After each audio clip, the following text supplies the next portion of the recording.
সেনাবাহিনীর প্রধান জেনারেল ওয়াকারুজ্জামান অতি সম্প্রতি একটি বক্তব্য দিয়েছেন এবং তার সেই বক্তব্যটি রীতিমতো ভাইরাল। গণমাধ্যম এবং সামাজিক মাধ্যমে বহু মানুষ দেখছেন এবং যে যার মতো করে বর্ণনা করছেন।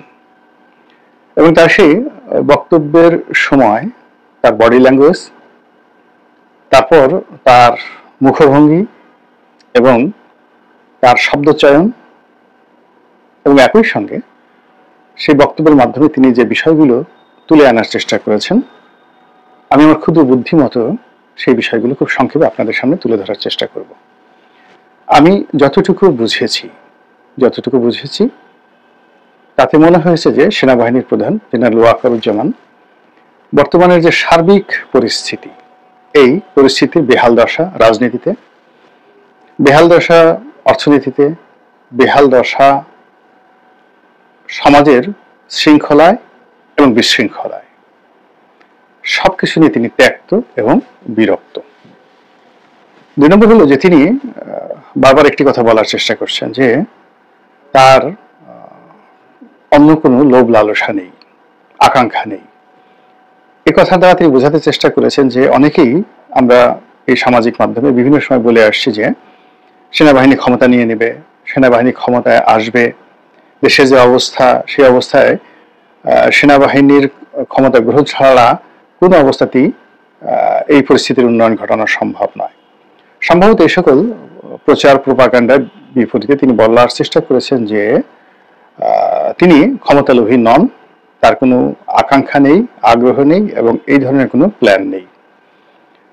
এবং আমরা এই কথাটা বিশ্বাস করতে চাই, কারণ হলো তার যদি সেই ধরনের কোনো আগ্রহ থাকতো তাহলে ডক্টর মোহাম্মদ ইউনূসের পরিবর্তে তিনি সেই প্রধান সামরিক আইন প্রশাসক হিসাবে তিনি সেই সেনা শাসন দিতে পারতেন এবং ওই সময়টিতে সেনা শাসন যদি তিনি দিতেন সকল পক্ষকে তো মেনে নিত, এমনকি আওয়ামী লীগের যারা লোকজন তারাও খুশি হতেন, এমনকি সেনা শাসনের অধীন শেখ হাসিনা জেলে যেতেও স্বাচ্ছন্দ্য অনুভব করতেন।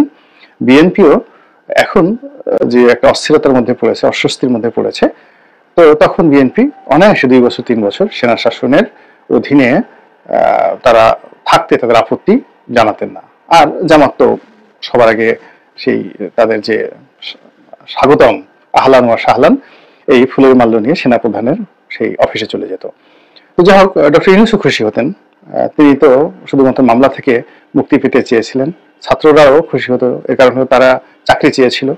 তো দেশের সেনাবাহিনীর শাসন থাকলে একটা নিরপেক্ষ পরীক্ষা ব্যবস্থা, কোটাবিহীন পরীক্ষা ব্যবস্থা যদি চালু হতো, ছাত্ররা বিসিএস কর্মকর্তা হতেন, সারা দেশে মিলিটারি যাকে বলা হয় মার্শাল কোর্ট ল কোর্ট হতো এবং সেখানে খুব দ্রুত বিচার করে ছাত্রলীগ, যুবলীগ, আওয়ামী লীগ এদের সবার বিচার করা যেত এবং এতদিন অনেক কিছু কুল্লো খালাস হয়ে যেত। কিন্তু সেই কাজটি তিনি করেননি।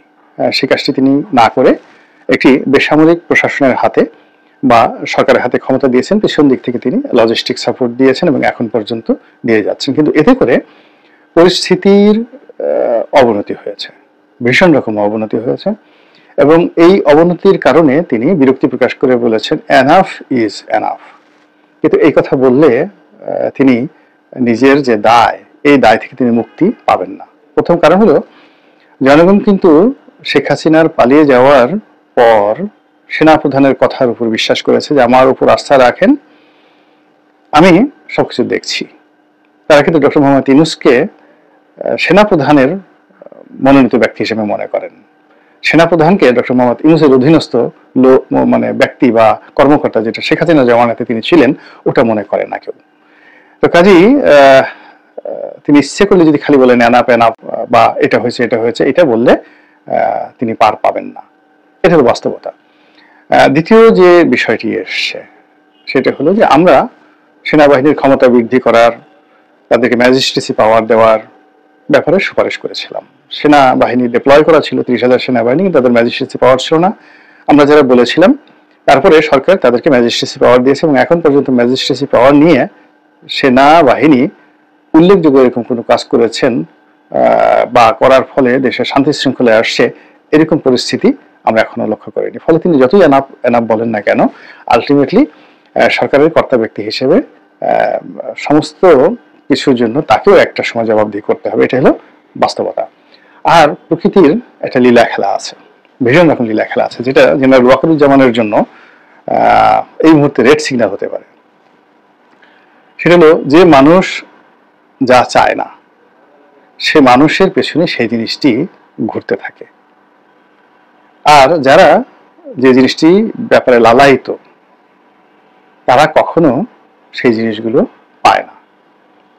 আমি ঠিক বেগম জিয়ার সেই 91 সরকার গঠন, শেখ হাসিনার জয়লাভ 1/11, তারপর 2008 সনের শেখ হাসিনার জয়লাভ, এরপর বহু বহু মানুষের মন্ত্রী হওয়া থেকে শুরু করে মন্ত্রিত্ব হারানো, এখানে দেখেছি 99.99% কাজই প্রকৃতির আইন অনুযায়ী হয়েছে, কোনো তদবিরে হয়নি।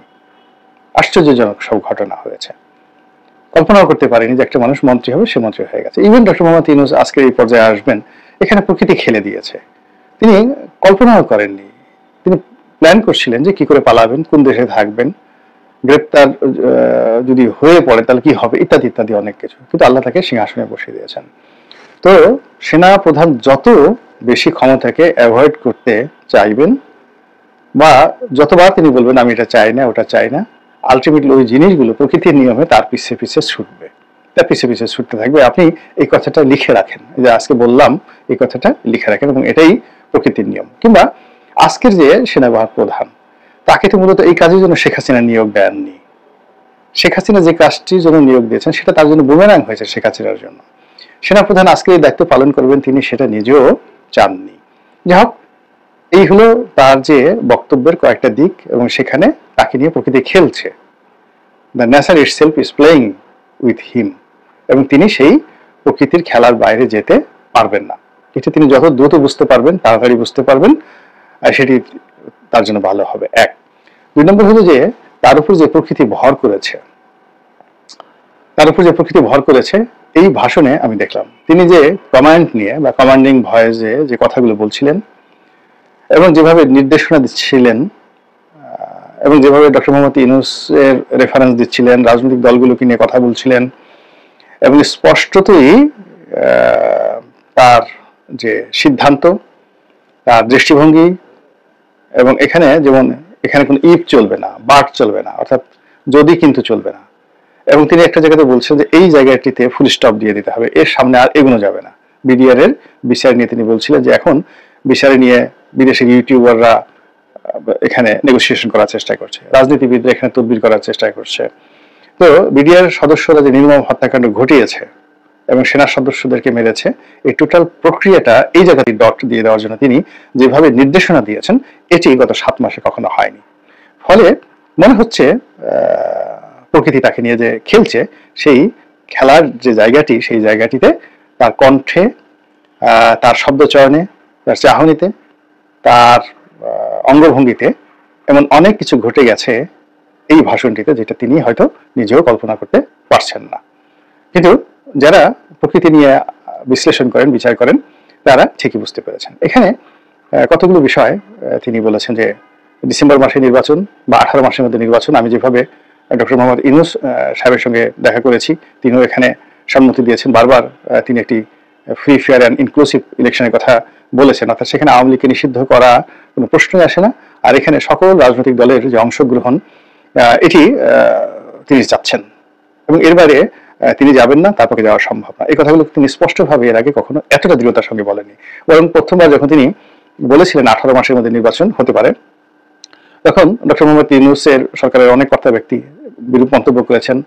অনেকে তো পারলে এটা নিয়ে সেনাবাহিনীর প্রধানের যে চাকরি থেকে তাকে বাদ দিয়ে দেন। কিন্তু আজকের যে বক্তব্য, সেই বক্তব্যে মনে হলো যে তিনি যে কমান্ডিং ভয়ে যে তার ডিজায়ারের কথা বলছেন, সেই ডিজায়ারের মধ্যে তিনি স্পষ্ট বলে দিয়েছেন যে পুরো রাষ্ট্রের সকল ব্যবস্থা ভেঙে পড়েছে, রাজনীতিবিদরা হানাহানি করছে, মারামারি করছে, এবং তারা যদি এভাবে করতে থাকে পুরো রাষ্ট্রের স্বাধীনতার সার্বভৌমত্ব ভেঙে পড়বে। আমার 30,000 সৈন্য মাঠে আছে, যেখানে পুলিশ 2.25 লক্ষ, সেখানে 30,000 সৈন্যবাহিনী কিছু করতে পারবে না, তিনি স্পষ্টভাবে বলে দিয়েছেন। তো এই 30,000 সৈন্যবাহিনী এক গ্রুপ দায়িত্ব পালন করছে, তারা আবার নির্দিষ্ট দায়িত্ব পালন করে ক্যান্টনমেন্টে ফিরে আসছে, আবার অন্য গ্রুপ সেখানে যাচ্ছে। এই ঝামেলা কেন সেনাবাহিনী নিতে যাবে? এই ব্যাপারে তিনি তার যে বিরক্তি, তিনি কোনো রকম যাকে বলা হয় রাগ ঢাক না করে স্পষ্টতভাবেই রাজনৈতিক দলগুলোর প্রতি চ্যালেঞ্জ ছুড়ে দিয়েছেন। এবং এখানে নির্বাচন নিয়ে, রাজনৈতিক দলগুলোর মারামারি হানাহানি নিয়ে, আইন শৃঙ্খলা নিয়ে তিনি যে একেবারে অকপটে অনেক কথাগুলো বলেছেন। এবং কেন এই অপরাধ হচ্ছে, এই অপরাধ হওয়ার জন্য অপরাধীরা কেন এই সময়টিকে বেছে নিয়েছে, কেন এটাকে স্বর্গোদ্যান মনে করছে, অপরাধের স্বর্গ রাজ্য মনে করছে, সেটাও তিনি ইঙ্গিত দিয়েছেন যে আপনারা মারামারি করবেন, কাটাকাটি করবেন, নিজেরা চাঁদাবাজি করবেন, একে অপরের 14 গোষ্ঠী উদ্ধার করবেন, আর এই সময়টাতে ছিনতাইকারী, ডাকাত, রাহাজানি, ধর্ষক যারা রয়েছেন তারা আঙ্গুল চুষবেন, এটা হয় না। আইনের ভাষা এটা বলে না, অপরাধ বিজ্ঞানের ভাষা এটা বলে না। সে কথা তিনি স্পষ্টভাবে বলে দিয়েছেন। এবং স্পষ্টতই এই সময়টাতে বাংলাদেশের বিভিন্ন যে সকল আন্ডারওয়ার্ল্ডের কর্মকাণ্ড চলছে, সামাজিক মাধ্যম, গণমাধ্যম, তারপর বিদেশি চক্র, দেশি চক্র, রাজনৈতিক চক্র, অচক্র, কুচক্র, বিভিন্ন বুদ্ধিজীবী, তথাকথিত বুদ্ধিজীবী, তারপরে যাকে বলা হয় বিভিন্ন ধর্মের নাম ব্যবহারকারী, বিভিন্ন ধর্মীয় বক্তা, ভণ্ডপীর, সবাই যার যার অবস্থা থেকে যে যেভাবে পারছে, ওয়াজ হোক, বক্তব্য হোক, গান হোক, বাজনা হোক, বিশৃঙ্খলা তৈরি করে ফেলেছে। তো এই বিশৃঙ্খলা যে তাকে উত্তেজিত করে ফেলেছে, এই বিশৃঙ্খলা যে তাকে কঠোর করে ফেলেছে, এই বিশৃঙ্খলা যে তাকে দৃঢ়তা দিয়েছে, এটা এই বক্তব্যে আমরা বুঝতে পারলাম। এবং তিনি যে সতর্কবার্তা দিয়েছেন, আমার ক্ষুদ্র অভিজ্ঞতা নিয়ে আমি বলতে পারি তার সেই সতর্কবাণী কেউ শুনবেন না। তিনি যাদেরকে জন্য সতর্কবার্তা দিয়েছেন কেউ শুনবেন না। আমাদের দেশের মানুষ কথা শুনে না, আমাদের দেশের মানুষ বাড়ি খায়, আমাদের দেশের মানুষ লাথি এবং গুঁতো না দেওয়া পর্যন্ত সে বুঝে না। তো এখানে জনাব ওয়াকারুজ্জামানকে শক্তি প্রয়োগ করতে হবে, এর বাইরে কোনো অবস্থাতেই তিনি যে কথাগুলো বললেন এগুলো আমরা শুনলাম, শুনতে ভালো লাগলো, কিন্তু এগুলোর কোনো কাজে কাজ আসবে না। আর সেই কাজ যদি না করেন তাহলে তিনি যে গর্ব করলেন যে সেনাবাহিনী, নৌবাহিনী, বিমান বাহিনী তারা কাজ করছেন এবং তারা এখনো পর্যন্ত যে চেইন অফ কমান্ডের মধ্যে রয়েছেন, শৃঙ্খলার মধ্যে রয়েছেন, তো সেই শৃঙ্খলা যদি স্বাধীনতায় না থাকে, দেশে যদি বিশৃঙ্খলা আরো ব্যাপক আকার হয়, তাহলে এই 3 বাহিনীর সদস্যের সংখ্যা কত? সাকুল্য 2 লাখ। 2 লাখ মানুষ তো চেইন অফ কমান্ডে থাকতে পারবে না। এমনকি তারা মানে ক্যান্টনমেন্টের মধ্যে যদি দরজা বন্ধ করে নিজে এলাকাতে সমস্ত কামান, বন্দুক, তারপরে শস্য, এন্টি মিসাইল, সে যাকে বলা হয় এয়ারক্রাফট, মিসাইল, যে সকল মারণাস্ত্র রয়েছে সেগুলো যদি চারিদিকে তাক করে রাখেন তবু তারা রক্ষা পাবেন না। কারণ হলো সবচেয়ে ইফেক্টিভ, মধ্যপ্রাচ্যের ইফেক্টিভ বাহিনী ছিল সাদ্দামের রিপাবলিকান গার্ড। 10 লাখের ছোট্ট একটা দেশ ইরাক, সেখানে 10 লাখ সেনাবাহিনী ছিল এবং এর একটা বিরাট অংশ ছিল রিপাবলিকান গার্ড। দুর্ধর্ষ সেই রিপাবলিকান গার্ড সম্পূর্ণ কিন্তু ভ্যানিশ হয়ে গেছিল এবং সেই রিপাবলিকান গার্ডদের দিয়েই কিন্তু আইএস তৈরি করা হয়েছে আমেরিকা এবং ইসরায়েলের মদদে। তো কাজেই আমাদের এই যে বাংলাদেশে এখন যে শকুন উঠছে মাথার উপর, কাজেই এখানে যাদের হাতে লাঠি আছে, যাদের হাতে ক্ষমতা আছে, তাদেরকে সেটা প্রয়োগ করতে হবে। সেনাপ্রধান আজকে যে ভাষায় কথা বলেছেন তাকে স্বাগত জানাচ্ছি এবং এই ধরনের কথা আরো ঘন ঘন তার বলা উচিত। এবং দৃশ্যত আলটিমেটলি যেহেতু বদনাম তারই হবে, সুনামও তারও হবে।